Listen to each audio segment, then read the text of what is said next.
Olá, boa tarde, boa noite. Olá, boa tarde. Informo que este evento está sendo gravado pela plataforma do Google Meet. Eu peço permissão para vocês para darmos continuidade a esta gravação. É com grande satisfação que, em nome da Faculdade de Ciências da Saúde, do campus da Universidade do Estado de Mato Grosso, do campus de Cáceres, do curso de bacharelado em enfermagem da Unemate, e nós, do projeto de extensão Entardecer Científico, desejamos boas-vindas a todos os participantes deste evento. A extensão universitária é o processo educativo, cultural e científico que articula o ensino e a pesquisa de forma indissociável e viabiliza a relação transformadora entre a universidade e a sociedade.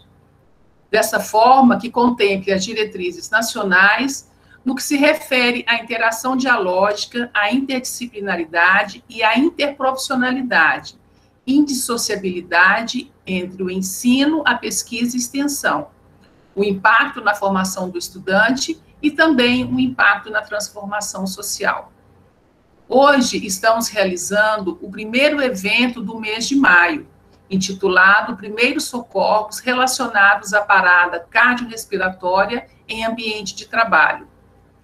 Antes de iniciarmos com a fala do palestrante Israel, a pedido da nossa anfitriã, a aluna Jennifer Emily, do curso de enfermagem, gostaria de lembrá-los da importância de confirmar o credenciamento no EVEN 3, pois é a partir dele que iremos fazer o certificado de vocês. Este é o primeiro evento que estamos realizando em parceria com a FAESP Unemate. O credenciamento será liberado às 18h30, horário oficial da capital do estado de Mato Grosso, e ficará disponível até às 19h50. Pelo credenciamento, você irá confirmar a sua presença no evento. Em caso de dificuldades em realizar o credenciamento, entre em contato conosco também pela plataforma. Vamos combinar assim. As perguntas, vocês podem escrevê-las no chat durante a palestra. E, ao final, as nossas auxiliares no ambiente virtual irão repassá-las ao nosso palestrante Israel, e ele irá respondê-las. As acadêmicas e auxiliares do ambiente virtual, a Débora e a Ashley, farão esse registro e irão compartilhar com Israel ao término da palestra. Após o evento, vocês poderão realizar a avaliação, que é muito importante para a gente. É a partir dela que nós conseguimos avaliar como está indo o nosso evento, como está indo o nosso projeto, e a partir daí realizarmos os nossos estudos científicos. Gostaria de pedir a todos que, durante a fala do palestrante, mantenhamos o microfone desligado para que não haja interferências. Antes de iniciarmos, a nossa auxiliar do ambiente virtual, a acadêmica Débora, do curso de enfermagem, irá passar um breve tutorial para vocês referente ao credenciamento, à avaliação do evento e o certificado. Entendemos que essa plataforma e o evento online poderá gerar dúvidas. O tutorial será encaminhado no e-mail de vocês para que possam acessar em caso de dúvidas. É com você, Débora.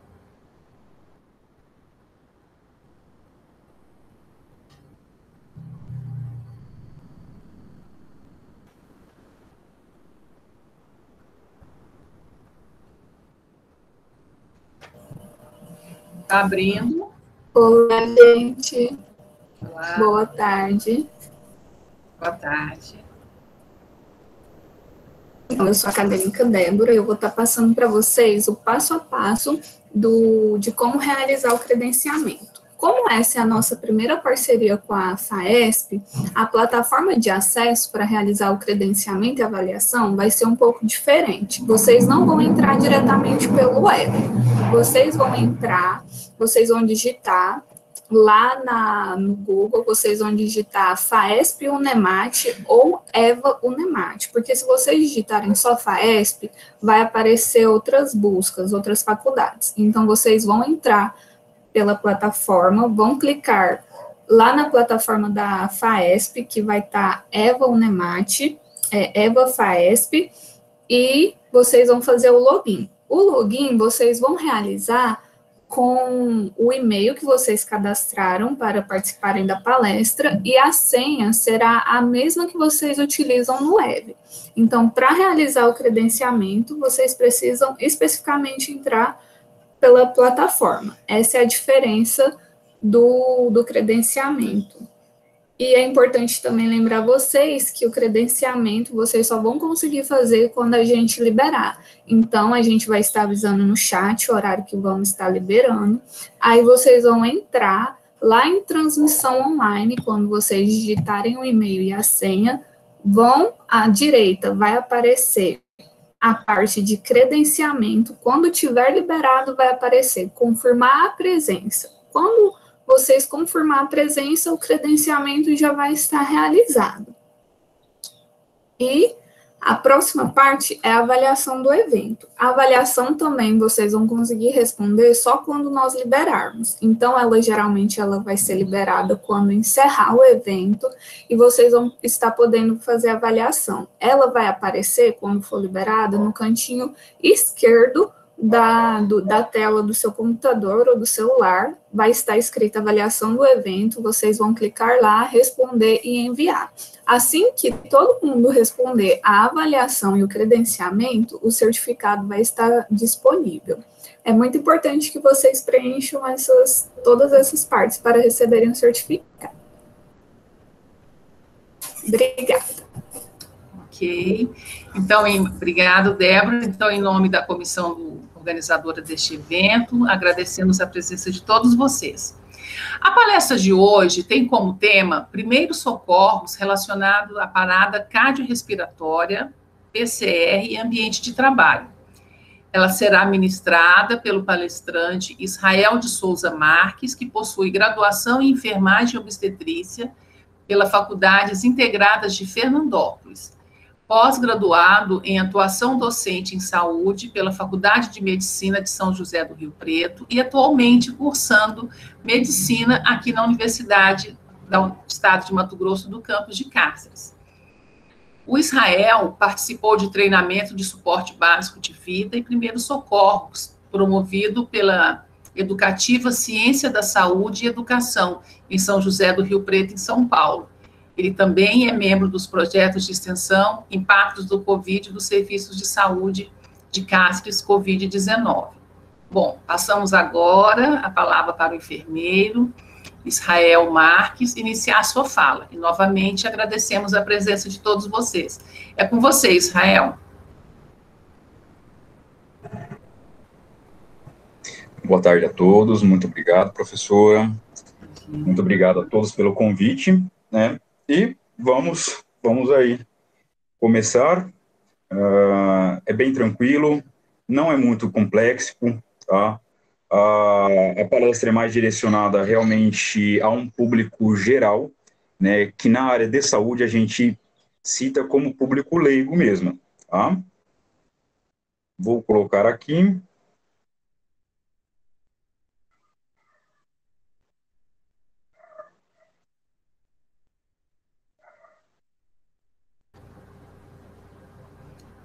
Já está apresentando.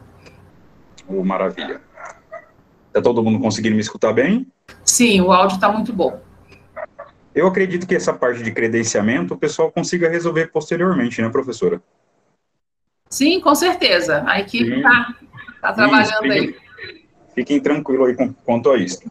Então, gente, nós vamos estar falando hoje, né, alguns princípios dos primeiros socorros, tá?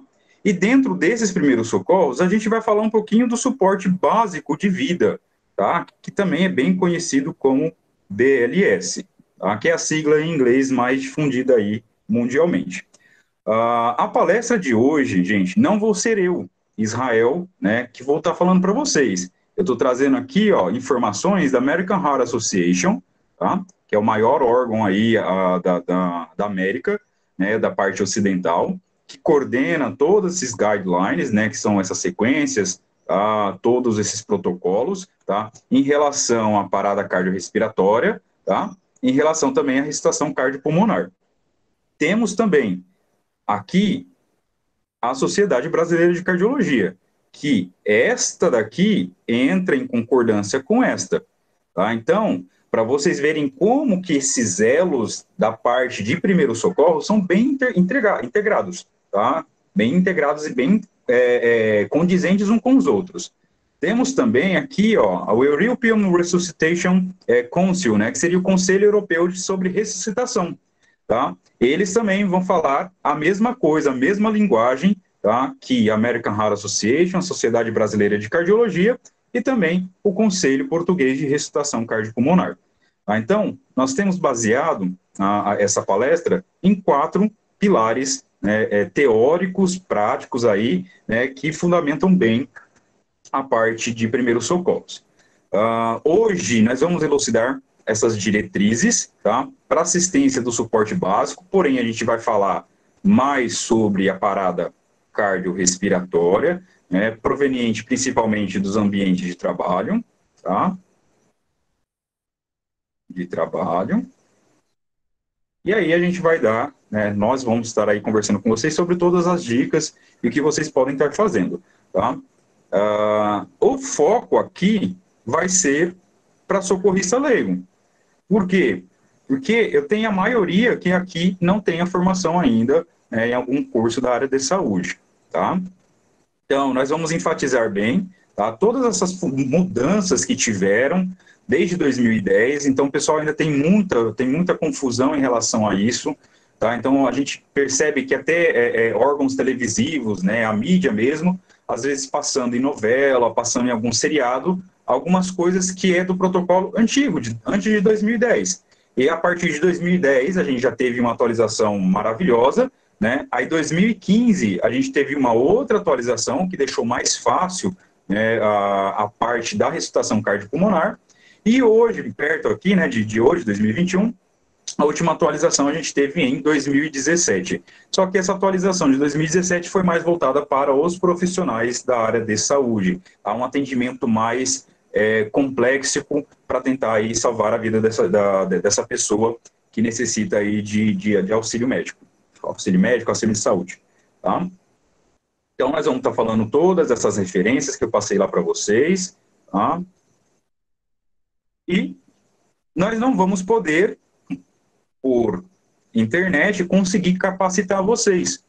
Então, num futuro próximo, a gente espera aí que a faculdade consiga abrir para vocês, né, uma probabilidade, uma possibilidade de vocês estarem vindo e realizando essas práticas, né, pessoalmente. E a gente, né, pede aí também que essa pandemia não perdure por muito tempo e consiga nos permitir fazer isso. Então, hoje, o que a gente vai estudar? O que vamos estudar? Tá?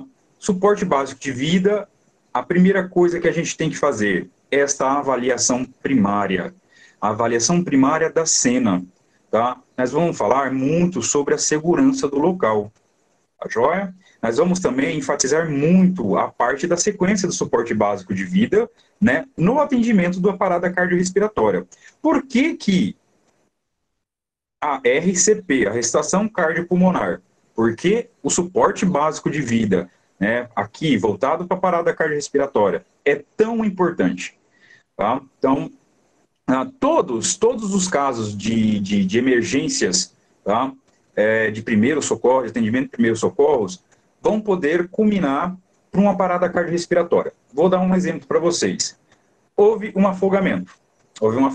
Se essa pessoa não conseguiu ser aí resgatada em tempo hábil, tá, vai entrar água, né, na parte das vias aéreas superiores dele, até às vezes inferior, e esse paciente vai ficar impossibilitado de respirar. Quando a gente tem uma parada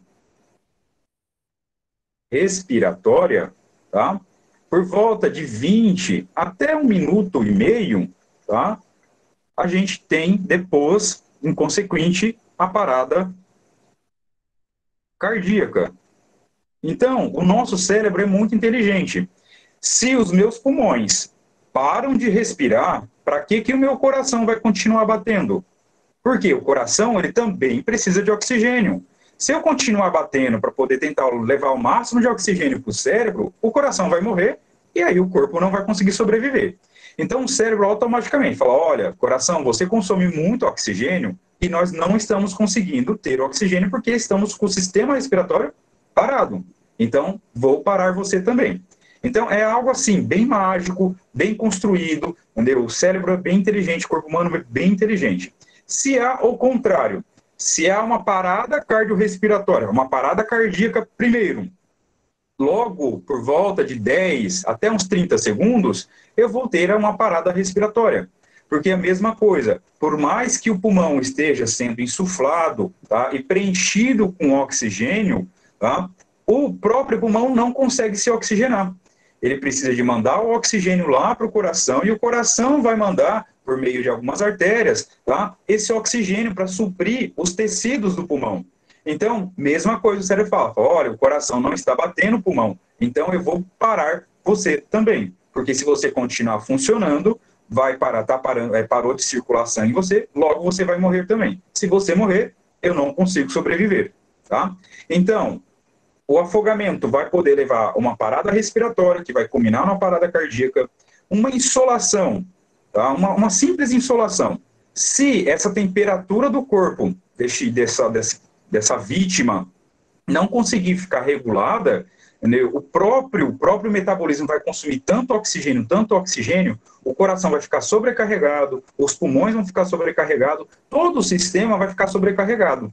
E aí o próprio cérebro fala, opa, vamos desligar, porque o calor está demais.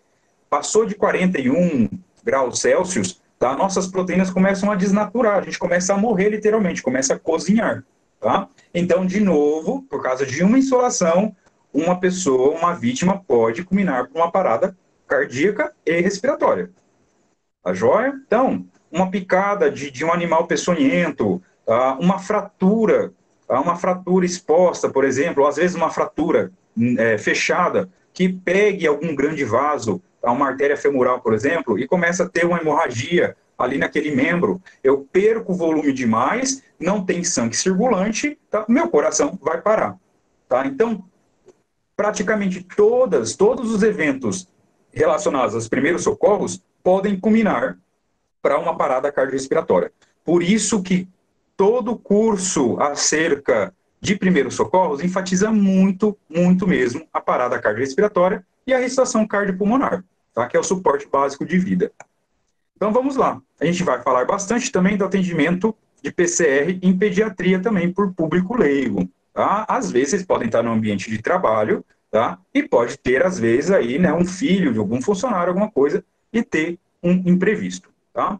O atendimento às ováceas, que são essas obstruções das vias aéreas por corpos estranhos, e os outros primeiros socorros, tá? De todas as, a gente pode colocar por uma outra palestra. Então, o que eu devo pontuar para vocês? Jennifer vai controlando meu tempo aí, por favor. Se eu estiver falando demais, vocês param também. Tá? O que eu preciso pontuar com vocês? Eu preciso pontuar a parte do trauma, tá? Do trauma extra-hospitalar.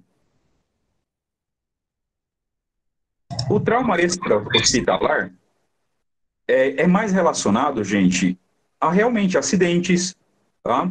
Alguma coisa, algum trauma, alguma lesão grave com essa vítima. Tá? Então, PH-TLS, tá? Ele é diferente, porque às vezes vocês vão falar, Israel está falando sobre suporte básico de vida e está passando para a gente que a sequência de atendimento do suporte básico de vida é CABD. E eu aprendi lá que em primeiros socorros a gente tem que fazer o ABCDE. Né? E hoje, né, 2020, 2021, a gente tem o X ABCDE, tá? Só que isso daqui é para um acidente automobilístico, uma queda de uma grande altura, tá? Um acidente de moto, tá? Um ônibus que capotou na rodovia, tá? Uma fratura, tá? Então isso daqui é mais relacionado a esse tipo, tá? O suporte básico de vida é mais relacionado à própria parada cardiorrespiratória, tá? A própria, que vai dar a base, às vezes até para você atender o teu trauma fora do ambiente hospitalar. Tá joia? E aí, né, gente, vou só passar por curiosidade, né, o X aqui vem de exsanguinação, tá? Que seria ali uma hemorragia intensa, que esteja bem visível, tá? Então, hoje, dentro do PHTLS, estou lá numa rodovia, vi alguém, vi um acidente, quero ter uma base, eu primeiro já estou passando para vocês o significado, vou passar uma por uma, tá? O X é de exsanguinação, tá? Exsanguinação.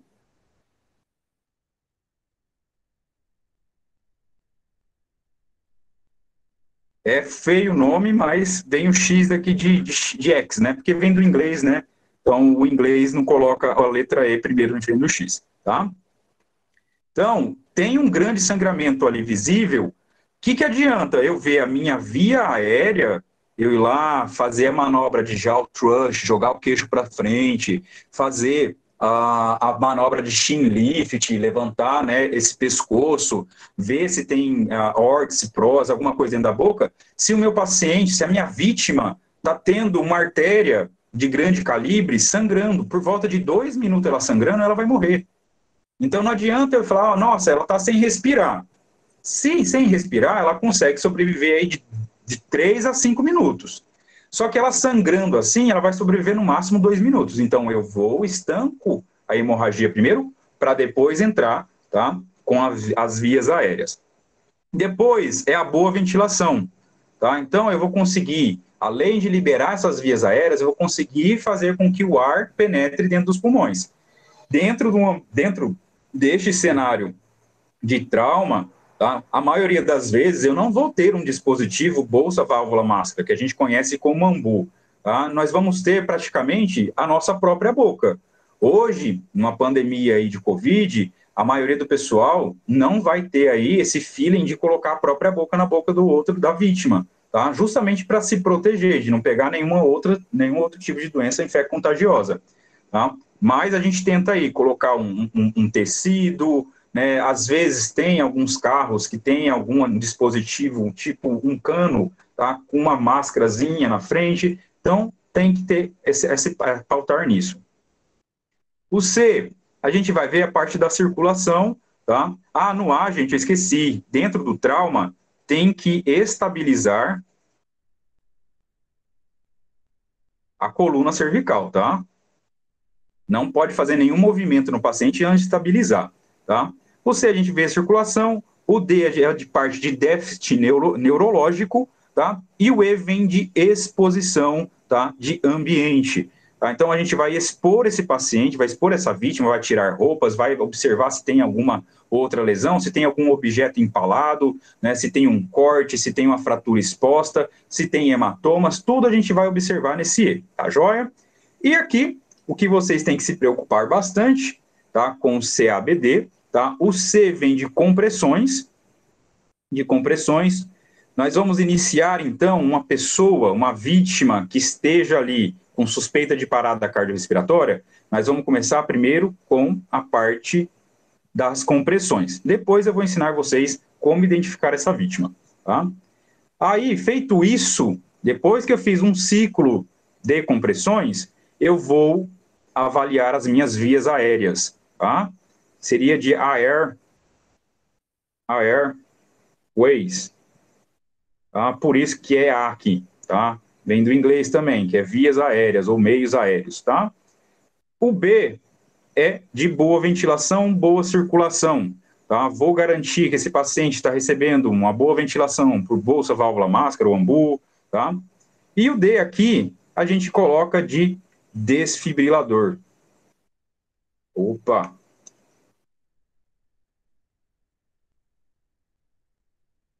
Tá? Nós vamos falar muito do DEA, tá? Lembra daquela sua amiga de infância que chamava Andréia, que carinhosamente você chamava ela de DEA, tá? Que é o desfibrilador externo automático. Hoje, no Brasil, nós não temos muito a cultura de todos os centros, tá, urbanos terem o desfibrilador externo automático, porque custa, né, dinheiro. Eu acho que não custa tão caro, né? Seria uma boa todo município ter. Mas isso envolve política também, a gente não está aqui para discutir sobre isso. Vamos lá, então. Primeiros socorros. Esse é o conceito fundamental que eu preciso de vocês. É um conceito para poder dar base para vocês sobre o suporte básico de vida. A Sociedade Brasileira de Cardiologia coloca bem claramente que os primeiros socorros são intervenções realizadas de imediato, tá? Por exemplo, a própria ressuscitação cardiopulmonar, a RCP, que vocês vão aprender agora, tá? E uma vítima de parada, tá? Pode ser cardiorrespiratória, pode ser só respiratória, que vai levar para uma cardíaca, tá? Ainda que for apenas compressões torácicas pré-hospitalares, que estejam relacionados intrinsecamente, tá, a uma desfibrilação precoce. Ou a Sociedade Brasileira de Cardiologia já coloca desfibrilação precoce. Gente, vamos olhar para a nossa realidade. A maioria dos municípios não vão ter aí disponível esta ideia, tá? Por quê? Porque seria bom ter? Porque boa parte, de 56% a 74% desses chamados de emergência, tá? Esses chamados de emergência é por causa de uma parada cardíaca, e essa parada cardíaca é por causa de uma fibrilação ventricular, tá? Uma das câmaras cardíacas, gente, tá? Então o coração dividido em 4, tem os átrios em cima, tá? E os ventrículos embaixo. Então a parte ventricular começa a tremer. Então o coração precisa de ter contrações vigorosas. E aí, no caso, eu estou tendo um tremor desses ventrículos. Então, ele não consegue bombear sangue efetivamente. Ele só está tremendo, ele está fibrilando. E aí, não consegue passar o sangue, não consegue bombear o sangue e aí alimentar o corpo com oxigênio. Tá? Aqui, a parte do Conselho Europeu e o Conselho Português fala que vai salientar a importância, tá, vital dessa interação entre o operador dos centros de orientação. Gente, um dos elos principais é quando você liga, tá? Quando você liga, você pode ligar para o 192, que é o SAMU, né? Ou 193, que é o resgate, o bombeiro. Este pessoal, eles também são treinados para dar uma orientação para vocês. Agora, já pensou?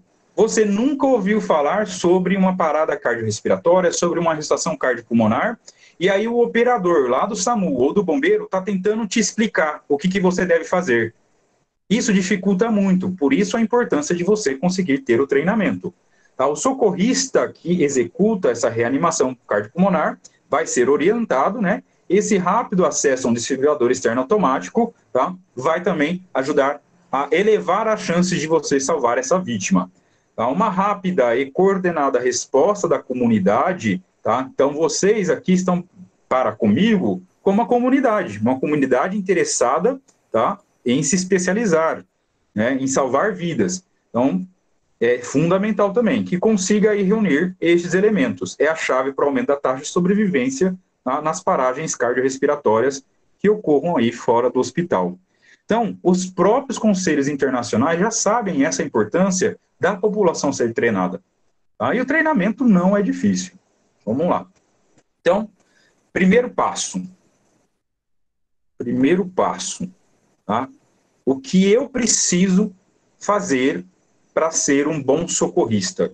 O que eu preciso de fazer para poder conseguir atender uma pessoa que seja vítima de algum evento que vai me levar a um primeiro socorro? Tá? Primeiramente, eu preciso de avaliar sempre a segurança do local. Aqui eu vou dar o exemplo de um local de trabalho. Tá? Dentro de um local de trabalho, às vezes tem lá uma faxineira que está jogando água, né, para limpar o chão, e ninguém viu, ninguém sabia, tinha fios, né, conectados à eletricidade que estavam descascados. E essa faxineira foi eletrocutada. Pronto, já é um acontecimento dentro da parte de acidente de trabalho. Tá? Foi eletrocutada, qual é uma das principais causas que o choque elétrico pode levar? A uma PCR, é uma parada cardiorrespiratória. Tá? E aí, o que você vai fazer? Você acabou de ver ela lá, meio que dando um grito, né? E caiu no chão. Você já vai imediatamente em cima dela, falando, não, peraí, o Israel ensinou que a gente já tem que entrar com as compressões cardíacas, entendeu? E salvar essa pessoa. Não, né, gente? vocês vão observar se a energia foi cortada, se ela não está relando em algum dos fios. Por quê? Porque senão você vai se tornar uma outra vítima. Tá? Então, tomem cuidado em relação a isto. Tá? Então, avaliar sempre o local. Trabalho num prédio da prefeitura, de 3 andares. Trabalho aqui. De repente, alguém caiu do primeiro andar na escada. E aí, você pega, já começa a atender essa vítima. Só que a hora que você percebe, essa vítima não caiu, porque ou ela passou mal, ou teve alguma coisa. Ela caiu porque a estrutura do prédio dessa prefeitura está ruindo, está caindo. Tá? Então, você vai começar a atender ela sem antes ver a segurança do local, você vai se tornar uma segunda vítima. Tá? Então, tudo isso a gente tem que colocar. Está tendo um incêndio dentro do local de trabalho. Tá? Vou observar e avaliar essa segurança do local. Às vezes, compensa eu retirar essa vítima do local, se eu observar que ela não tem nenhum trauma, tá? Para que você não se torne uma segunda vítima. Então, sempre, gente, primeiros socorros, você tem que avaliar a segurança do local. Tá joia? Como é a sequência, então? A sequência de atendimento a uma vítima que sofreu um colapso súbito, por exemplo. Tá? Aqui bem enfatizado para todos vocês. Não difere substancialmente da sequência praticada pelos profissionais de saúde. É a mesma sequência. Tá? É a mesma sequência. Tanto os profissionais da área de saúde quanto as pessoas leigas, os indivíduos leigos, vão atender a parada cardiorrespiratória praticamente do mesmo jeito. A única coisa que vocês não vão fazer é entrar aí com a parte mais complexa, tá? Que é após essa parte de compressão. Tá? Então, vamos lá, a sequência simplificada do atendimento no adulto caído por um leigo, tá? E o diferencial pelo profissional de saúde feito, né, aí bem treinado. Fez, então, essa avaliação da segurança do local, não tem nenhum problema, você não vai se tornar uma segunda vítima, tá?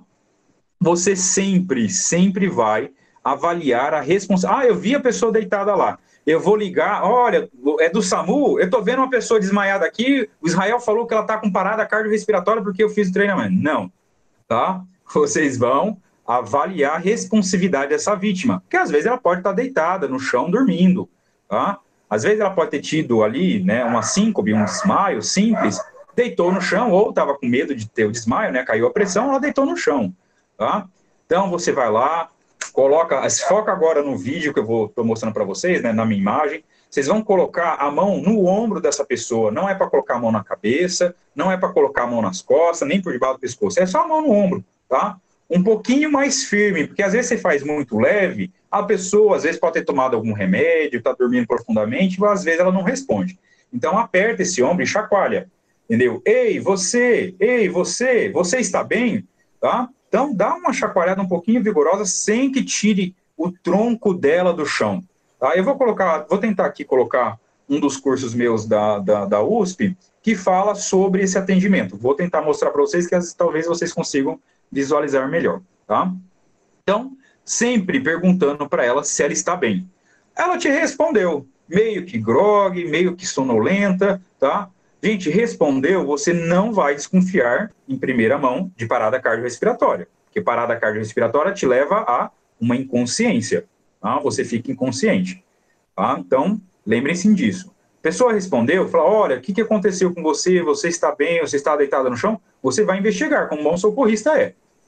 Aí você vai ligar para o SAMU, vai falar o que aconteceu e vai chamar esse atendimento, o SAMU ou o bombeiro, tá? Então, ela não respondeu. Se a vítima não responder, você vai desconfiar, tá, de parada cardiorrespiratória e vai ligar para os serviços médicos de emergência, tá? Serviços médicos de emergência, tá? Por exemplo, o SAMU ou o bombeiro. E já vai falar, meu nome é fulano de tal, né? Estou aqui no Hospital Regional de Cáceres, na ala tal, né? Estou solicitando. Tudo bem que vocês estiverem dentro do hospital, vocês vão ter equipe para poder ajudar. Mas estou aqui na empresa tal, né?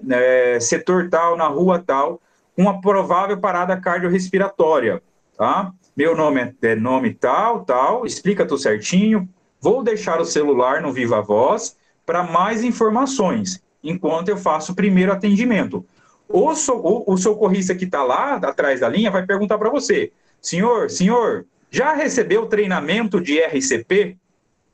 Então, às vezes, eles não vão se tocar que algumas siglas o pessoal leigo às vezes não memoriza. Não, nunca fiz. Ah, então o senhor não tem treinamento para atender parado. Não, treinamento para atender parado eu tenho, eu só não tenho esse RCP, entendeu? Que seria a ressuscitação cardiopulmonar. Então, atentem-se isso também. Pessoal bem treinado de um SAMU ou de um bombeiro consegue passar certinho o que tem que ser dito, tá? E solicitem um DEA. Gente, esse solicitar um DEA fica como um protocolo, como uma obrigação nossa, tá? A maioria dos locais não vão ter, mas você solicita, tá? Então, aqui tá as imagens, ó. Você vai colocar a mão, bem pesada mesmo, no ombro, tá? Vai chamar a vítima, ela não respondeu, primeira coisa, vou acionar o SAMU ou os bombeiros, tá? Se eu estiver sozinho, eu pego o celular e vou ligar ali mesmo, ali perto da vítima. Se eu não tenho celular, se eu não tenho nada, eu vou gritar por socorro. Eu grito por socorro e começo a fazer o atendimento dessa vítima. Deixa eu ver se eu consigo aqui passar um vídeo.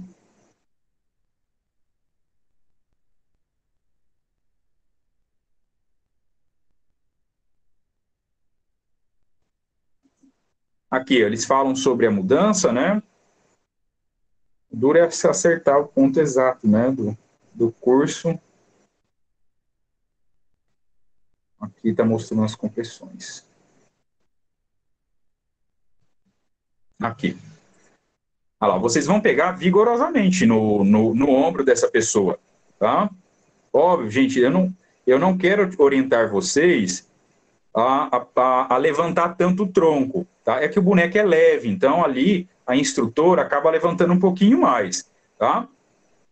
Então, é algo desse tipo, vocês vão fazer ali, né, para realmente tentar acordar essa vítima, tá?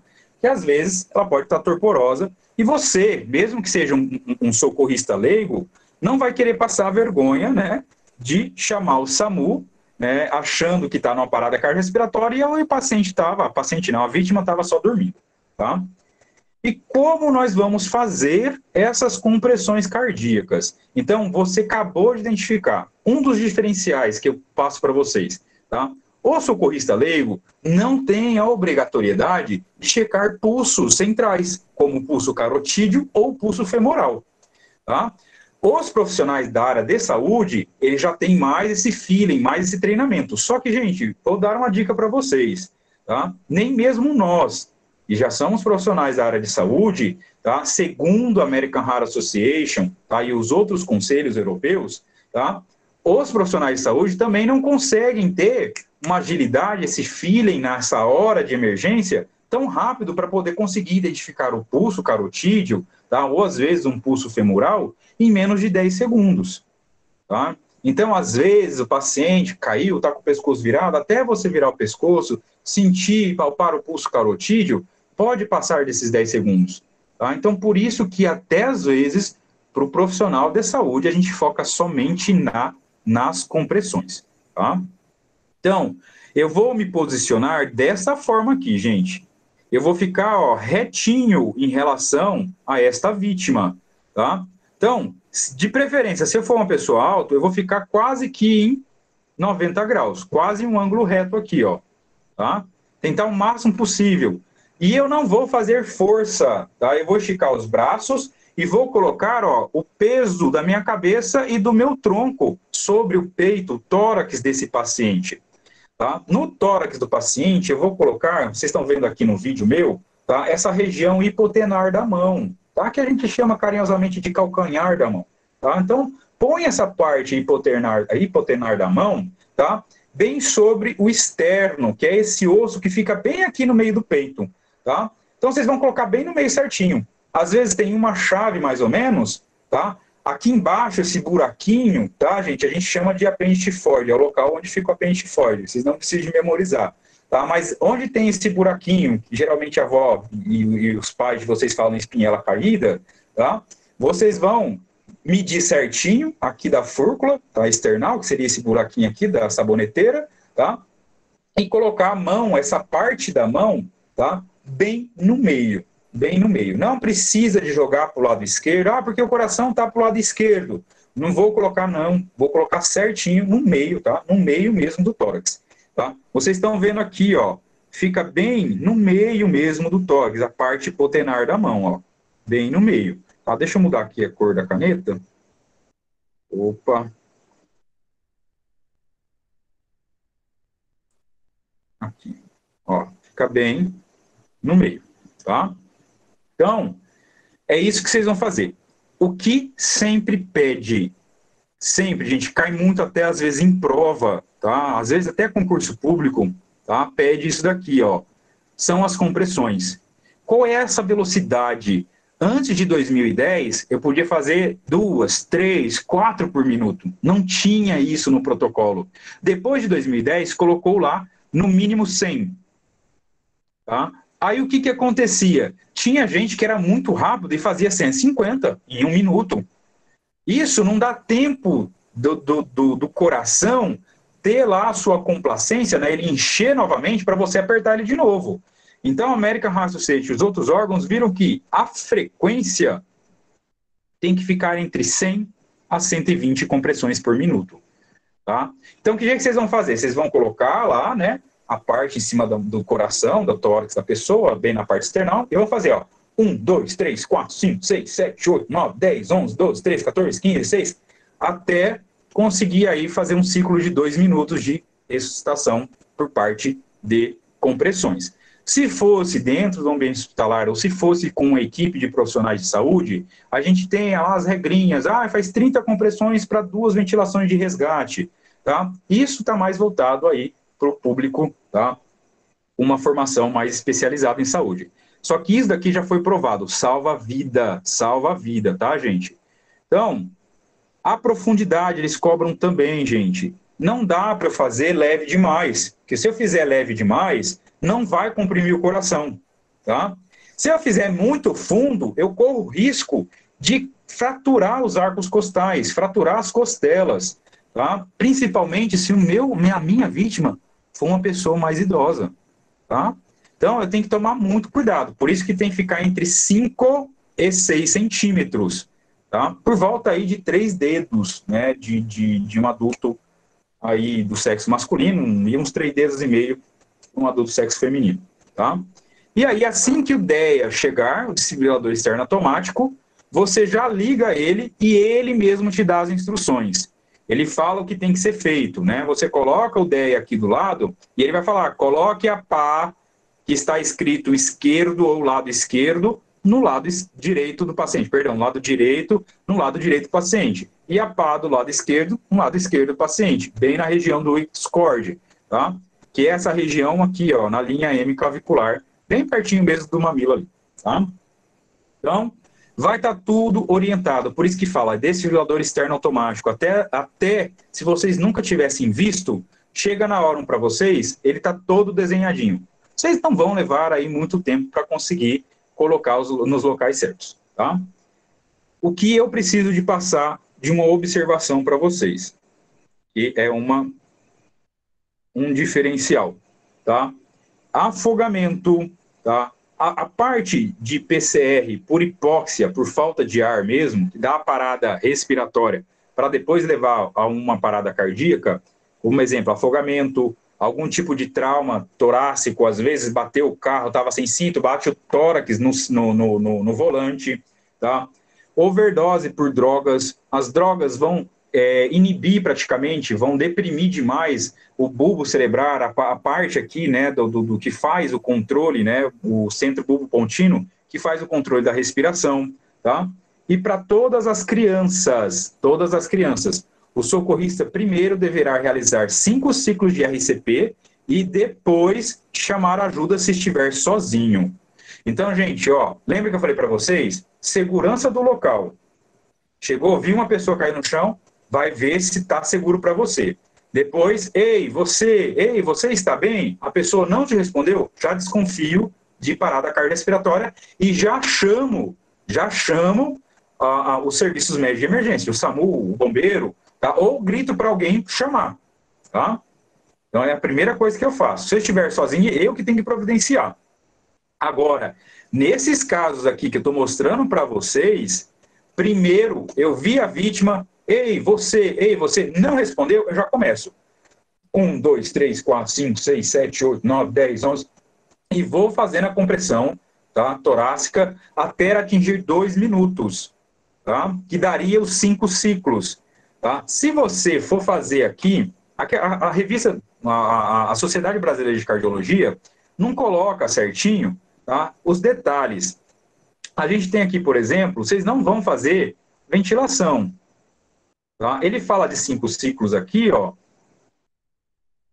Ele fala de 5 ciclos quando você fizer 30 compressões para 2 ventilações. Tá? Então, vamos tirar, fazer uma alusão a isso. Tá? Vocês vão fazer só a parte de massagem cardíaca. Então, a massagem cardíaca aí vai levar por volta de 2 minutos. Se tiver um relógio, sempre está olhando, vai cansar. Gente, isso cansa por demais, né? A doutora Rosane está aí, já pode ter visto atender a alguma parada cardiorrespiratória, às vezes pode até ter atendido já. Isso cansa, dói os ombros, dói a coluna, dói. Por isso que precisa de ter o treinamento da equipe inteira, porque precisa de revezar. E o que acontece? Você vai estar sozinho. Então, às vezes, você está lá, fez 1 minuto e meio, você está latejando demais, para um pouquinho, olha no relógio, fala, olha, não deu 2 minutos ainda, faz mais um pouquinho, tá? Aqui no caso, para criança, se você estiver sozinho, vai fazer do mesmo jeito que para o adulto, só a massagem cardíaca. Tá? Aí vai depender do tamanho da criança. E eu vou entrar lá com vocês na área da criança e a gente explica. Tá? Dependendo do tamanho, a gente faz com os dedões, tá? Ou a gente faz com 2 dedos apenas. Tá? Mas a gente vai chegar lá. Então vamos lá. Essa sequência desse atendimento, né, para vocês. Primeira coisa, o pulso carotídeo. Por que eu não vou checar ele? Né? Eu posso tentar. Então, qual é a orientação para vocês? Se você sabe o que é uma artéria carótida, tá? Se você sabe que é uma artéria femoral, sabe a anatomia certinho, sabe às vezes até algumas alterações anatômicas, você vai procurar. Procura a carótida, procura o pulso femoral. Se você tem essa capacidade, ótimo.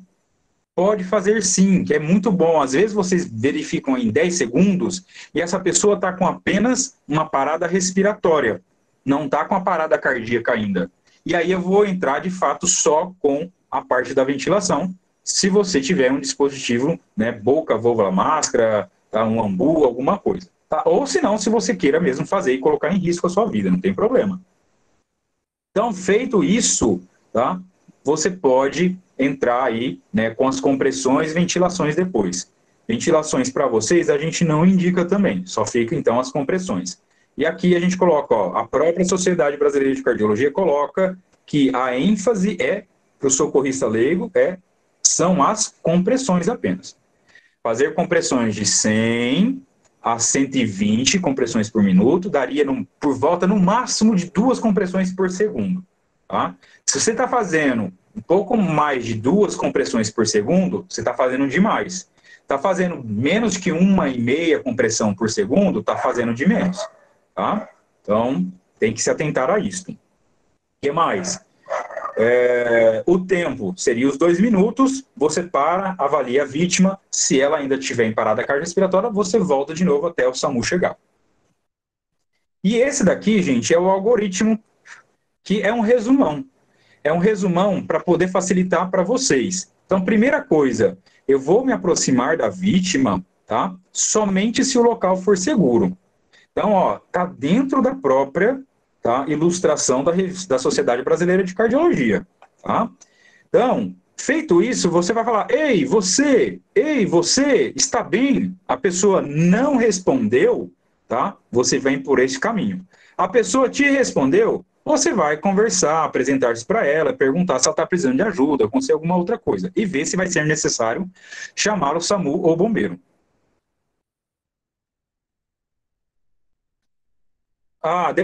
Depois eu respondo essas perguntas aí no finalzinho, tá? Pode deixar. eu faço o levantamento, tá? A vítima, ela não respondeu, tá? Ela não respondeu, eu já vou pedir ajuda para alguém, tá? Ou eu mesmo ligo para o 192 ou 193, tá? E peço sempre o DEA, tá? Quanto a essas outras perguntinhas que vocês estão fazendo, já pode deixar que eu respondo logo, logo. Vou verificar se a vítima está respirando, tá? Vou verificar, porque às vezes você mexeu, chamou ela, ela não respondeu, só que você está vendo isso aqui, ó. O tórax sobe, desce, a pessoa está corada, entendeu? Aí às vezes você não sabe, pode ser até às vezes uma pessoa que está com algum problema de depressão, tomou algum remédio, ou às vezes alguma pessoa que tenha problema, né, com álcool, seja etilista, tenha bebido demais e tenha ali ficado com a consciência rebaixada, tá? Mas você está vendo que ela está respirando, tá? Se ela respira, tá, você vai aguardar e vai observar. Se essa pessoa não... Ah, maravilha, maravilha, gente, obrigado. Você vai observar se essa pessoa está melhorando ou se está piorando. E vai chamando ela, vai tentando acordar ela, tá? Ela não respira. Pasmem, gente. Aqui, nos Estados Unidos, eles gostam muito de falar essa palavrinha, gasping, gaspear, tá? E aqui a área de saúde já praticamente absorveu essa palavra, e como se quase todo mundo, né, soubesse o que é gasping, tá? O gasping seria aquela respiração ruidosa, aquela respiração difícil, a pessoa... Então, isso é gaspear. Tá? Ela não está conseguindo respirar efetivamente. Alguma coisa tá bloqueando as vias aéreas dela, a gente não sabe ainda. Então, a gente vai considerar que ela não esteja respirando, mesmo se ela estiver fazendo esse gasping. Tá? E a gente viu isso, já começa as compressões torácicas contínuas. Tá? Deu 2 minutos, dá uma paradinha, observa se a pessoa está melhorando, se está voltando, se está ficando corada, e volta de novo. Tá? O máximo é 10 segundos que vocês vão parar para descansar. Tá? Por isso que é bom ter outra pessoa para te ajudar. Assim que o desfibrilador externo automático chegar, gente, pode parar tudo. A pessoa sentou, ajoelhou do seu lado, ou está do seu lado, está com DEA e já desmontou ele, já preparou ele, tá? Para tudo. Sai de perto da vítima, que essa pessoa que está operando o DEA vai colocar as pazinhas certinha, né? Na parte do tórax direito e na parte aqui do tórax esquerdo, tá? E o próprio desfibrilador externo automático vai fazer todo o serviço. Às vezes, o próprio desfibrilador vai falar para vocês, ritmo não chocável, tá? Ele fala, ritmo não chocável. Volte à ressuscitação cardiopulmonar, volte às compressões. Ele mesmo fala para você. Aí, se o ritmo for chocável, ele vai falar, olha, afastem-se do paciente. Vou aplicar o choque. Choque recomendado. Né? Aí você aperta o botãozinho e a pessoa recebe o choque. E aí vocês vão continuar até que o serviço médico de emergência, tá, chegue e eles tomem aí os cuidados com essa vítima. Tá? Então, o DEA acabou de fazer o choque, você volta para a compressão. Porque às vezes o coração pode voltar a bater, só que ele bate fraco ainda. Então ele precisa de ajuda para poder bombear um pouco do sangue ainda. Tá joia? Então, é isso, praticamente, o que a gente precisa de saber para atender uma pessoa dentro ali do ambiente de trabalho. Eu dei alguns exemplos para vocês. Às vezes a pessoa pode ser cardiopata, tá? Às vezes a pessoa pode ter nascido aí com bloqueio atrial, né, que pode levar uma fibrilação, né, ventricular também. Pode ter uma desritmia cardíaca, tá? Às vezes pode levar um susto muito grande, às vezes por causa dessa pandemia, Covid, recebe a notícia de que um ente familiar foi a óbito, né, infelizmente morreu, essa pessoa, né, entra em choque, às vezes pode até desencadear aí também uma parada cardiorrespiratória. Tá?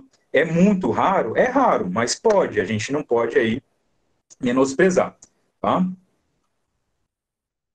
Deixa eu passar aqui.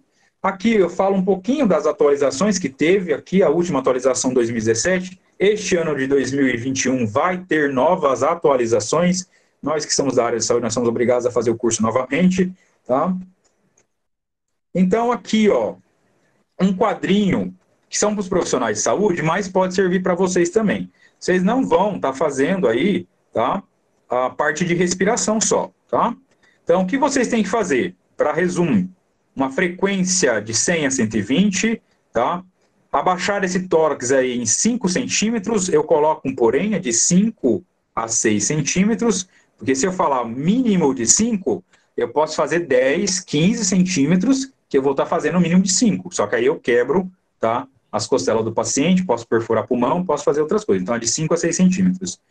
Permitir o retorno total do tórax a cada compressão, para que o coração consiga se encher novamente, para você apertá-lo de novo. E minimizar as interrupções nas compressões. Tá? Ah, cansou demais? Dá uma esticadinha nos braços e volta de novo lá para a compressão. Tá? Deixa eu até mostrar aqui para vocês as compressões aqui. Aqui ela está simulando, né?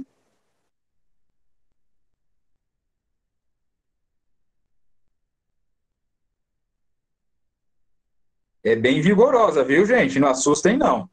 Tá? Então, as compressões precisam ser vigorosas, tá? Então, sempre tem que expor o paciente. Toda vez que vocês for atender uma pessoa vítima de parada, eu preciso que vocês tirem a camiseta, tá? Observem, é bem fundo mesmo, tá? É bem profundo mesmo. Tá? Então, é dessa maneira. Olha como ela está reta, né? Ela está com os braços bem retos, bem esticadinhos. Né? Ela não flexiona esses cotovelos. Tá? Ela coloca praticamente o peso apenas do tronco dela sobre o tórax desse paciente. Tá? Então, as compressões precisam ser vigorosas. Então, 5, 6 centímetros é isso daqui que vocês vão ver o tórax do paciente tá, baixando.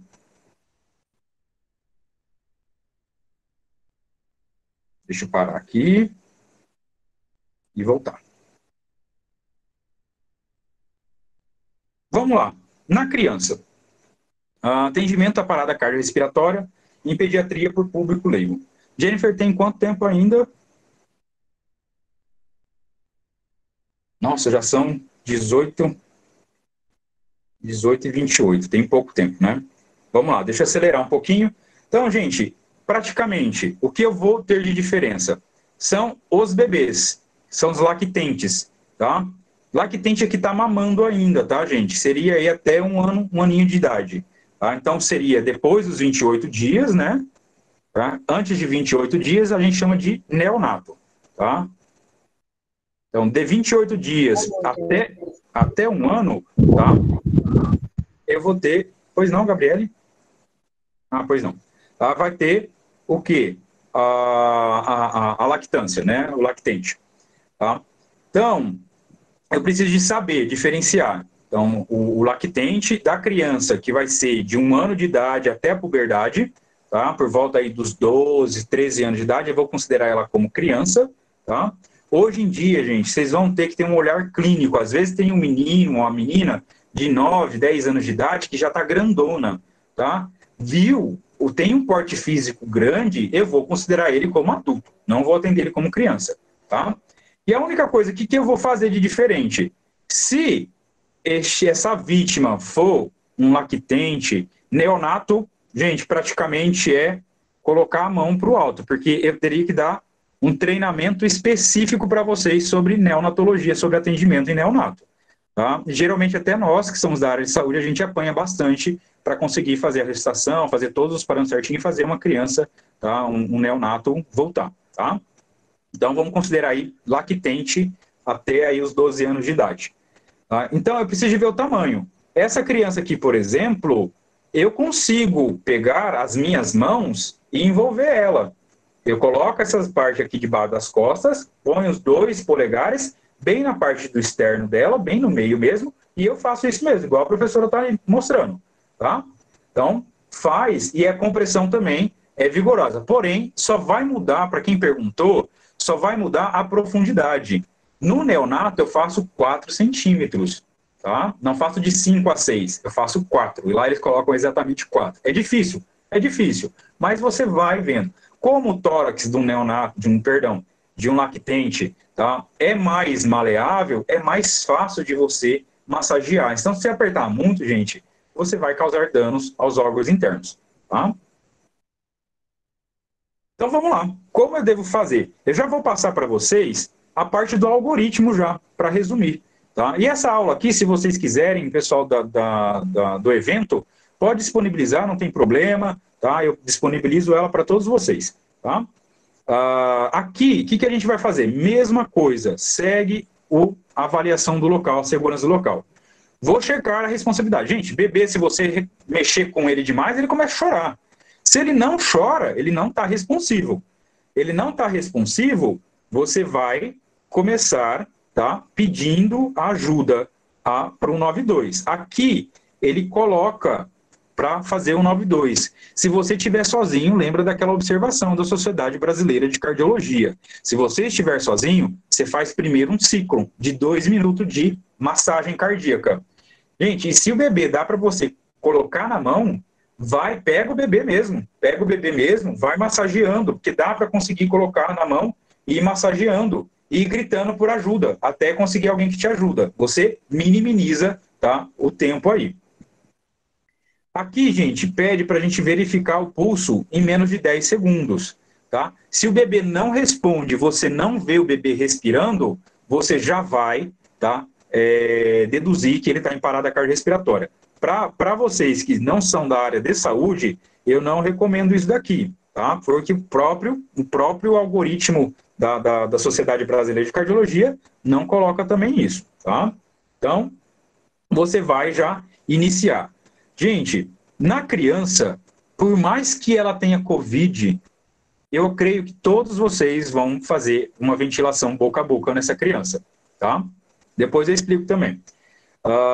Na criança, geralmente, eu vou pegar tanto o narizinho dela quanto a boca. Então, eu vou fazer simultaneamente. Eu coloco a minha boca no nariz e na boca da criança e vou soprar, tá? Então, na criança, a gente procura fazer a ventilação. Então, faz-se 30... É a mesma coisa que no adulto. 30 compressões para 2 ventilações e só vai mudar em relação ao adulto se eu tiver com 2 socorristas. Cai para 15 compressões e 2 ventilações. Então, eu vou fazer, pego lá no tórax da criança, faz 1, 2, 3, 4, 5, 6, 7, 8, 9, 10, 11, 12, 13, 14, 15. Então, tem um segundo socorrista, ele coloca o ambu ou faz a ventilação boca a boca e faz... Fez 2 sopros, volta de novo. 1, 2, 3, 4, 5, 15. De novo. 1, 2, 3, 4, 5, 15. De novo. Fez 5 vezes isso, 15 compressões, 2 ventilações. 15 compressões, 2 ventilações. 15 compressões, 2 ventilações. 15 compressões, 2 ventilações. 15 compressões, 2 ventilações. Aí eu volto, checo o pulso dessa criança, faço ver, ouvir e sentir para ver se ela voltou a respirar. Se não voltou, volto de novo, faço as compressões e assim sucessivamente até que o SAMU chegue, tá? Após 2 minutos, aqui, ó, tá aqui, né, gente? Tá? Então, a gente não recomenda isso, vai fazer as compressões primeiro, antes de chamar o SAMU, tá? Então, faz 2 minutos primeiro, para depois chamar um 92 ou um 93, tá joia? Chegou a ideia, mesma coisa para o adulto, tá? Na criança, tá? Se for chocável, o próprio desfibrilador automático vai fazer, se não for chocável, também ele vai não recomendar o choque, tá? Então, essa é a importância, tá? Socorrista leigo, se não souber realizar essas ventilações, tá? Ele não poderá, né? Ele não poderá manter somente as compressões. Perdão, ele poderá manter somente as compressões, tá? Então, é bem tranquilo e salva vidas. Já foi provado isso, tá? Mesmo na criança, se eu não quiser, eu não sou obrigado, tá? Eu não sou obrigado, por quê? Porque se eu sei fazer e sei fazer bem feito, devo fazer. Melhora mais ainda as minhas chances. Se eu não sei fazer direito, não faço. Eu faço só as compressões. 2 minutos de compressões contínuas, tá? Com 4 centímetros e uma frequência de 100 a 120. Não muda mais nada, tá? E aqui tem um quadrinho para vocês, ó. Adultos, adolescentes, crianças até 1 ano de idade, tá? E bebês, menos de 1 ano de vida, excluindo os neonatos, os recém-nascidos, tá? Então, é isso daqui que vai fazer, ó, tá? Vendo? Na criança, muda só isso. Para quem perguntou, ó, é isso daqui que vai mudar.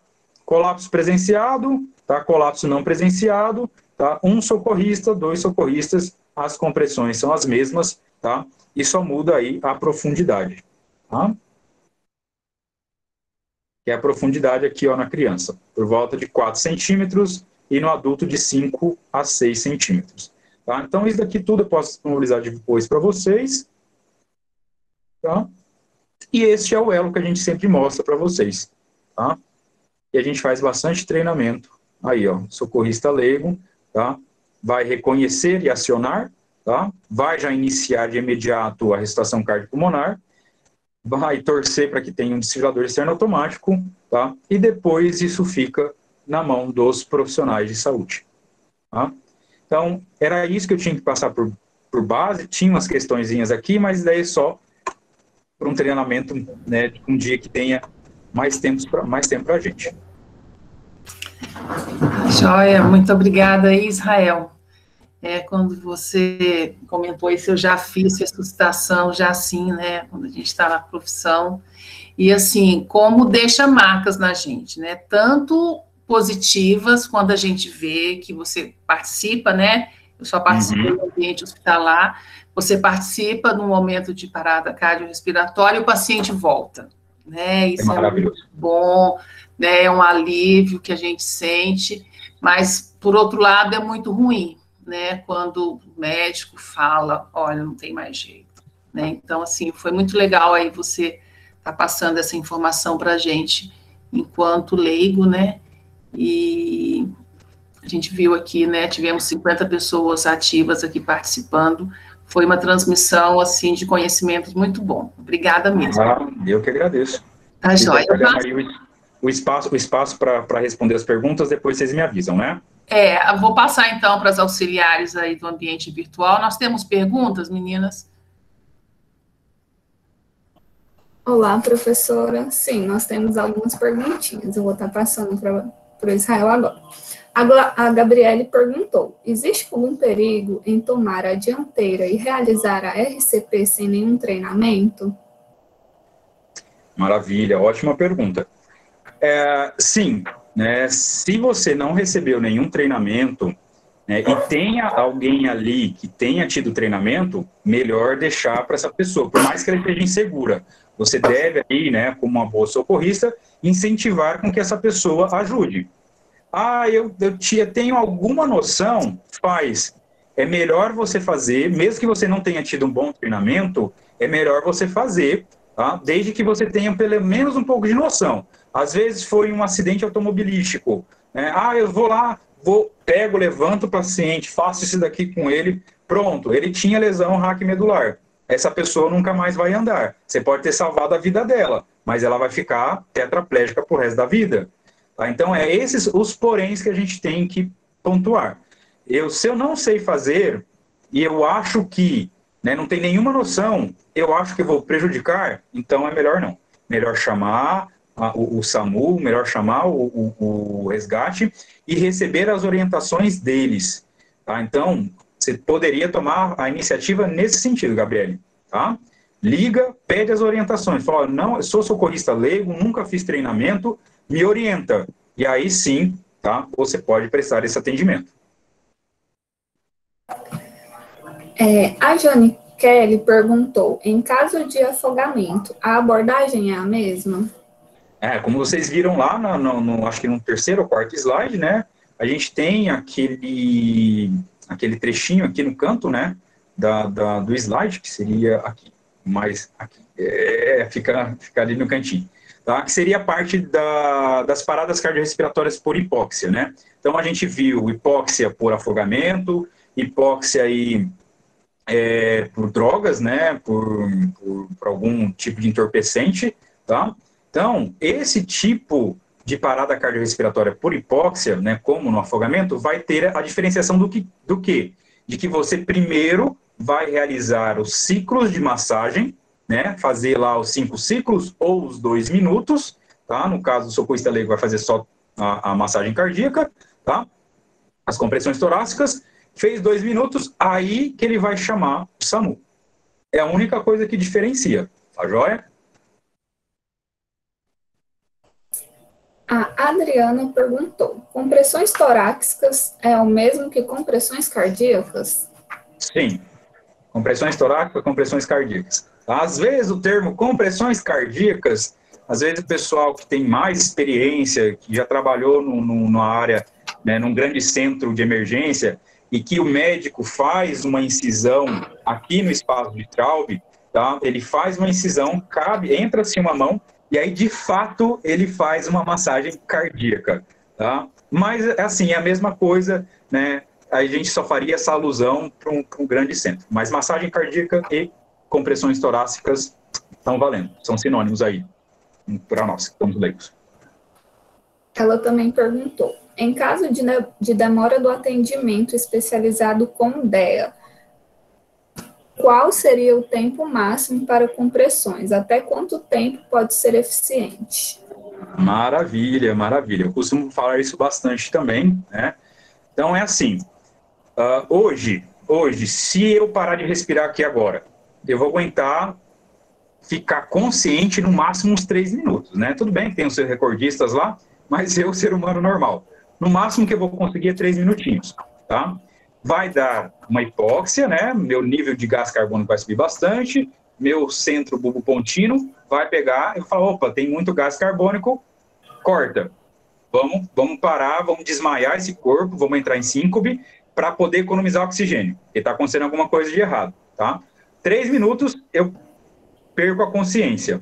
Depois de 4 a 5 minutos, né, que seria, contando já com esses 3, mais 2 minutinhos, tá? Seria o máximo de tempo aí que esse cérebro não teria, né, lesões por hipóxia, né? Então, 5 minutos seria que a gente chama de tempo ouro, né, de você conseguir salvar essa pessoa. Depois de 5 minutos, eu já começo a ter gradativamente lesão neuroencefálica, tá?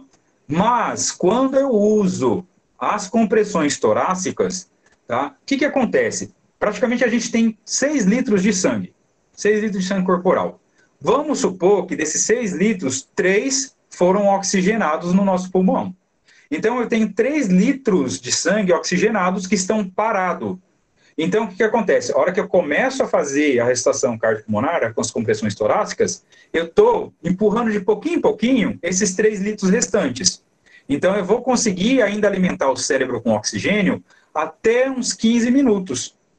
Então, é essa a sobrevida. Gente, na prática, a gente sabe que 10 minutos, mesmo fazendo as compressões, eu já vou começar a ter lesão neuroencefálica. Só que os estudos foram feitos entre várias pessoas de vários países. Tá? E o que acontece? Tem gente que com 8 minutos, mesmo se volta depois, se consegue voltar o coração bater normal, tem lesão neuroencefálica, e tem gente que com 15 minutos não tem nenhuma lesão. Então fica esse termo. O certo seria o SAMU ou o bombeiro chegar por volta de 10, no máximo 10 minutos.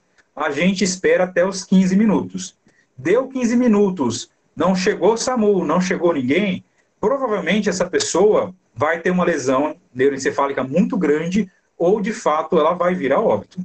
Tá? Eu vou parar de fazer as compressões, eu vou parar de fazer o atendimento? Não, eu não faço. Só que se deu 30 minutos, eu preciso de ter tudo isso registrado e já abrir um boletim de ocorrência, tá? Contra o próprio município, infelizmente. Tá? Então, por quê? Porque é para a sua própria segurança. Às vezes você está no ambiente de trabalho, tá? Tá lá no ambiente de trabalho, você está fazendo, já ligou, já protocolou, já fez tudo, e deu 30 minutos e não chegou ninguém ainda.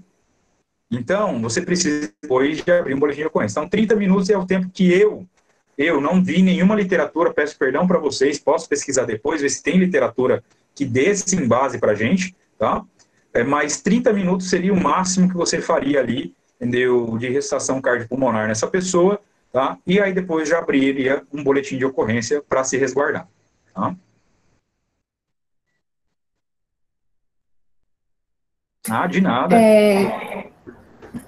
A Leiliane perguntou: quais as possíveis complicações de uma PCR mal sucedida? Então vamos lá. Primeiro, se você não fizer corretamente, uma complicação maior seria a morte.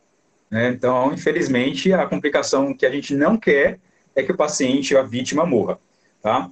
Uma outra complicação seria, às vezes eu não estou fazendo uma PCR tão efetiva, deu 6 minutos, o SAMU chegou, só que nesses 6 minutos que você está atendendo essa pessoa, infelizmente não conseguiu fazer muito bem.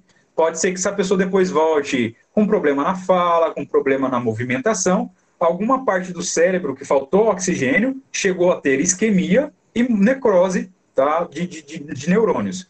E aí essa pessoa vai ficar com lesão. Pode ser. Outro, eu estou fazendo uma RCP certinho, Israel, no tempo que você ensinou, de 100 a 120, estou comprimindo de 5 a 6 centímetros. Porém, esse paciente é um paciente idoso. Um paciente idoso e com uma osteoporose já elevada. Eu estou fazendo lá, de repente eu escuto toct, quebrou a costela.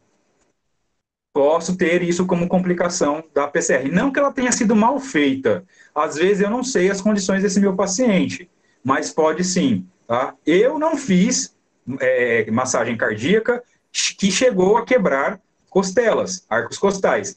Mas eu já estive na presença de médicos que, infelizmente, tá fazendo lá, às vezes a gente já está em mais ou menos uns 10, porque no hospital a gente fica até uns 20, 30 minutos mesmo, tá, gente?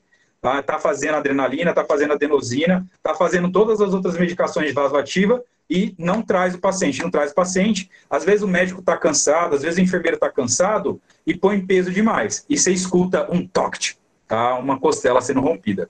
Então essa é uma das complicações. Outra pergunta? A Helena perguntou, se não der para tirar a camisa e não tiver botões ou zíper? Olha, se você conhecer a pessoa, tá? Eu rasgaria. Eu rasgaria ou eu cortaria, pegaria uma tesoura de ponta cega, né? Uma tesoura escolar mesmo, tá? E cortaria. O certo tem que expor. Tem que expor, porque senão, às vezes a paciente é feminina, tem uma mama volumosa, tá? Às vezes você fala, tô massageando no local certo. Não, não tá. Mas e se ela for mulher e eu sou homem? Tá? Na rua é complicado, sim, é complicado, mas a lei te embasa. Tá? Se você tem certeza que essa pessoa está com parada cardiorrespiratória, a lei te embasa. A lei diz bem claro que você é obrigado a expor o tórax desse paciente, porque logo vai chegar o SAMU e a gente tem aí, né, a ilusão de que possa ter um desfibrilador externo automático. Tá? Então não tenho medo, não tenho medo. Tá? Então, é mulher, explica para todo mundo, falei, gente, eu preciso de ver o tórax dela, eu preciso de ver, porque às vezes o retorno venoso tá voltando a oxigenação, tá voltando o movimento respiratório, e às vezes com blusa, alguma coisa fica difícil. Se for uma blusa bem fininha, às vezes é mulher, tá usando um top, tá usando uma blusinha mais menorzinha, que dê para você ver essa parte do colo, tá? Beleza, não teria problema, por quê? Porque você tá enxergando o colo, você tá enxergando uma parte do externo, você sabe muito bem onde você vai se posicionar, tá? Então, tranquilo. Tá joia? Mas é complicado, eu concordo com vocês, não é fácil. A Helena a Leiliane perguntou, quais os cuidados de enfermagem pós-parada cardiorrespiratória? Maravilhoso também. Gente, olha, os cuidados de enfermagem, conseguir voltar o paciente. Teve lá uma parada cardiorrespiratória, aí a gente já está levando mais para o espaço intra-hospitalar, mas tranquilo, ótimo, vamos responder. No espaço intra-hospitalar, a enfermagem vai ser essencial para observar se esse paciente não vai ter uma segunda parada cardiorrespiratória, de que jeito?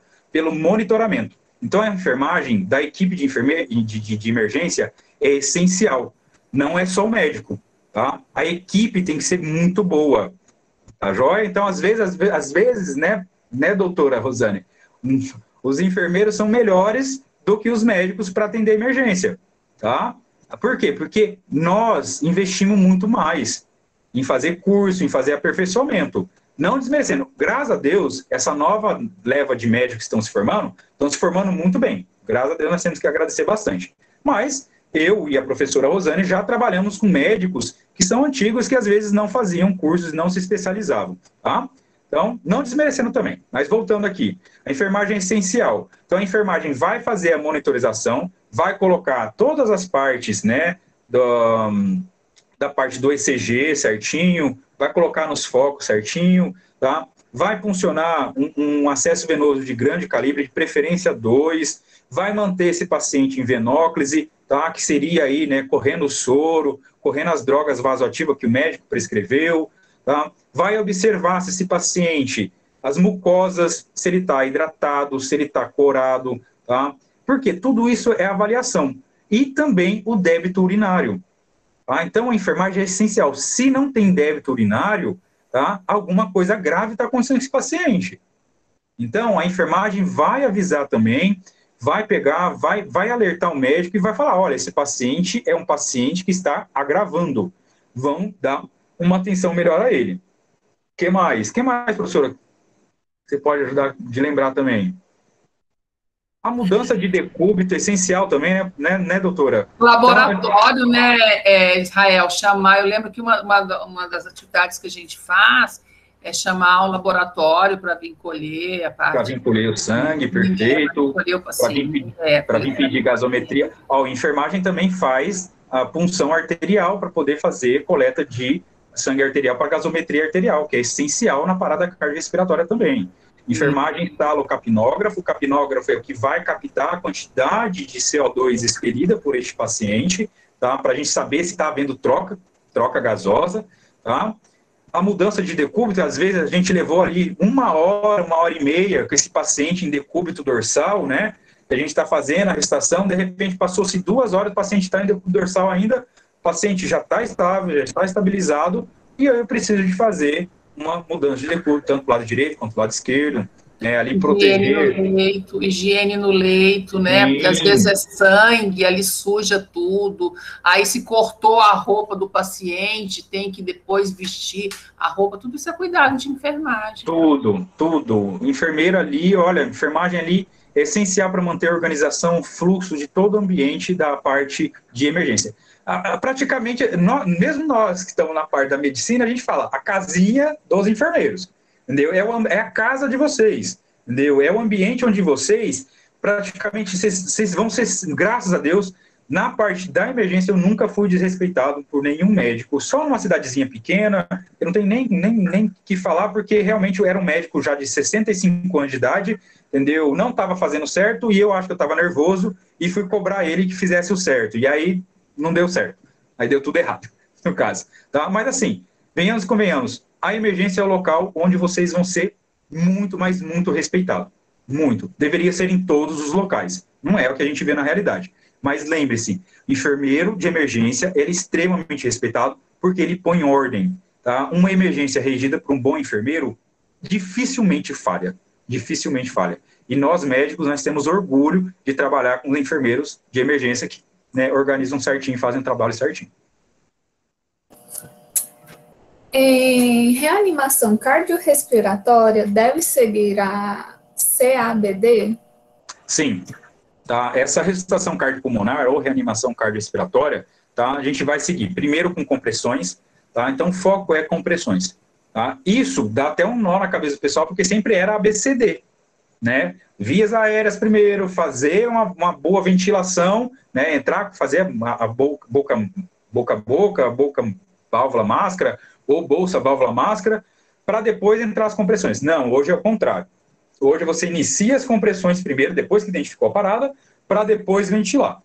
Para depois ver vias aéreas, fazer a manobra de jaw thrust. Jaw thrust seria jogar o queixo para frente, tá? Jogar assim para poder melhorar, né? Evitar a queda da base da língua. E o chin lift, que seria elevar o pescoço em caso de não for trauma, tá? Se não for trauma, tá? A gente não faz isso daqui, se for trauma, tá? Então a gente faz sim, sempre a CABD, ou CABID, que a gente fala, né? Para ficar mais fácil. Pode falar, Débora. Não, é porque eu também estava vendo que geralmente é importante lembrar que muita gente também acaba regurgitando, né? Então é importante lateralizar a cabeça. É muito comum. Muito comum mesmo. A próxima pergunta é: quanto tempo de pausa para começar outro ciclo de reanimação? Lembra lá que eu passei para vocês? O máximo que vocês vão perder de tempo é 10 segundos. E não é nem perda de tempo, né? Então, fez 5 ciclos ou 2 minutos, né? De compressões, ventilação, compressão, ventilação, compressão, ventilação, né? Ou compressão, totalizou 2 minutos, eu vou parar 10 segundos. E aí, nesses 10 segundos, eu faço o ver, que eu olho o tórax desse paciente, para ver se ele está expandindo ou não. Eu ouço para ver se está saindo ar pela narina ou pela boca, tá? E eu sinto pulsação em 10 segundos.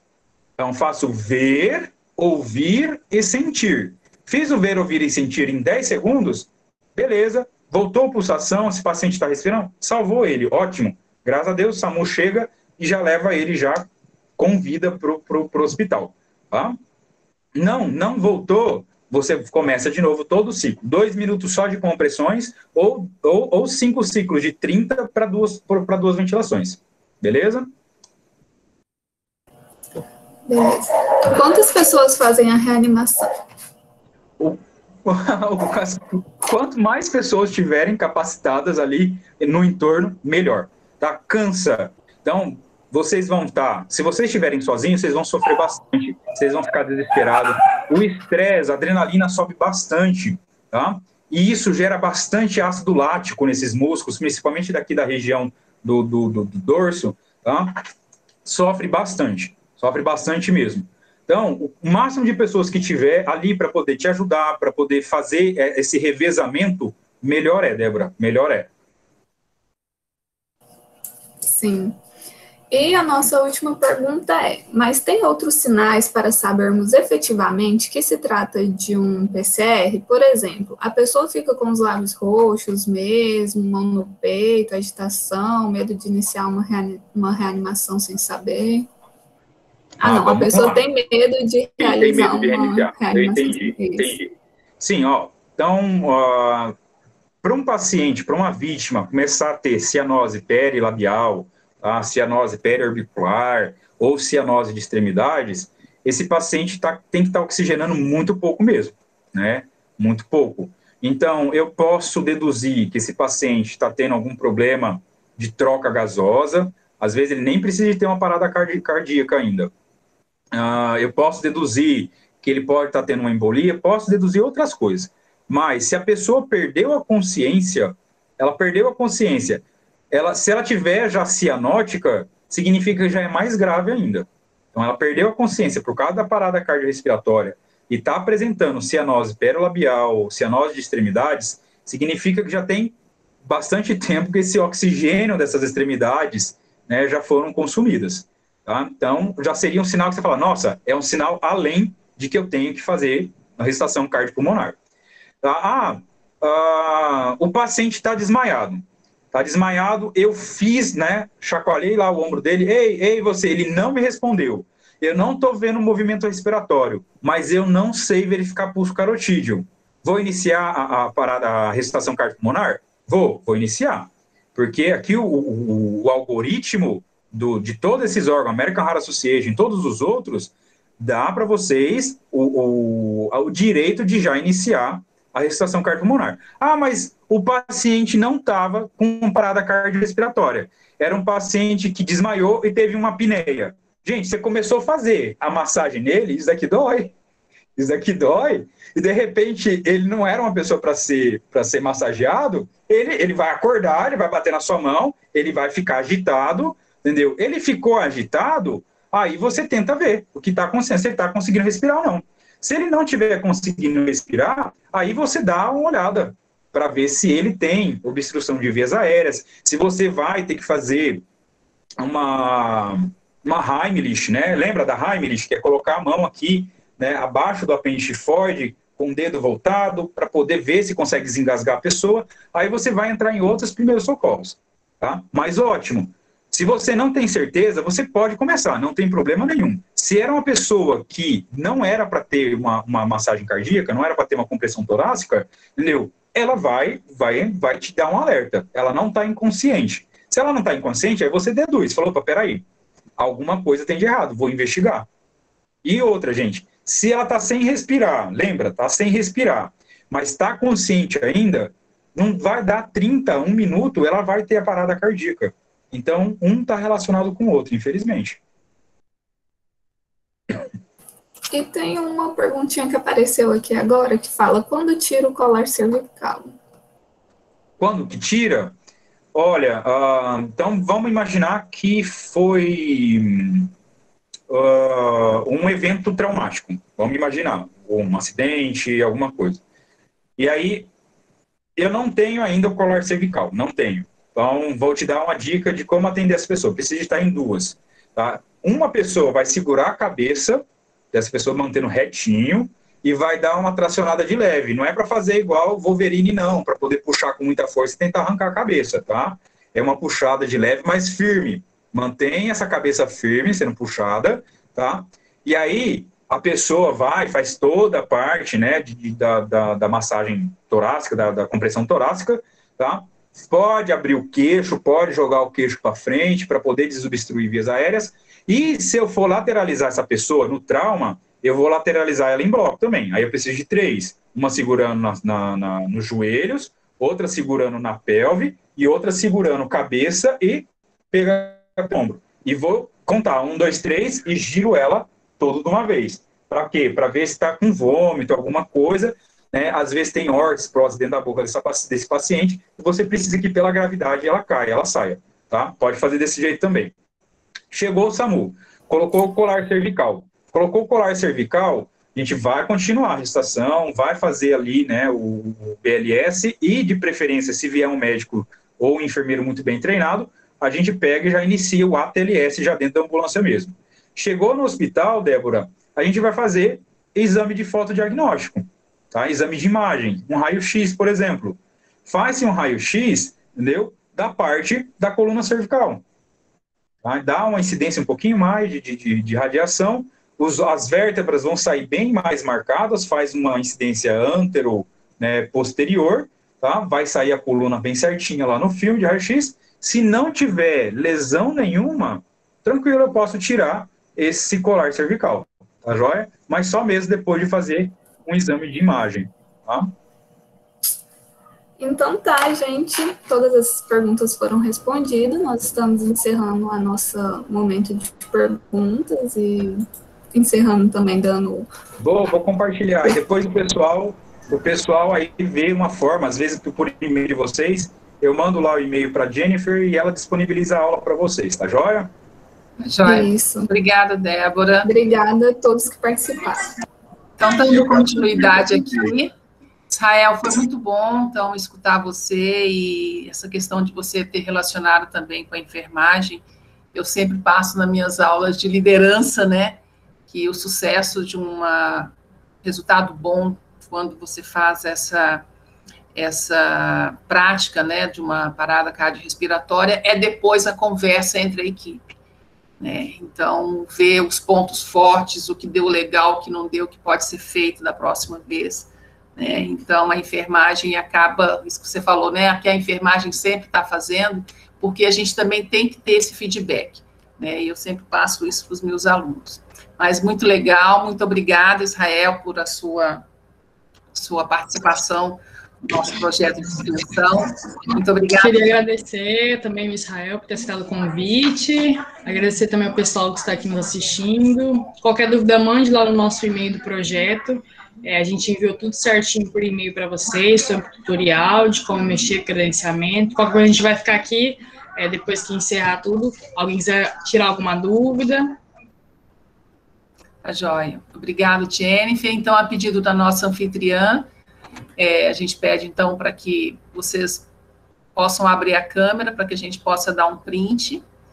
Muito obrigada, mais uma vez. E a dificuldade, às vezes, no EV, do credenciamento, às vezes pode ser o e-mail que você entrou, que não está batendo com o e-mail do seu cadastro, tá? Boa noite. Obrigada, Israel, mais uma vez. A comissão organizadora do evento também, muito obrigada, foi um sucesso mais uma vez. E boa noite a todos, muito obrigada àqueles que vieram pela primeira vez. Venham sempre compartilhar conosco mais um pouquinho de conhecimento. E que legal, Israel, você está com a camiseta do PET, né? Isso é muito bom, dá saudade. Tá joia, gente? Muito obrigada. Boa noite.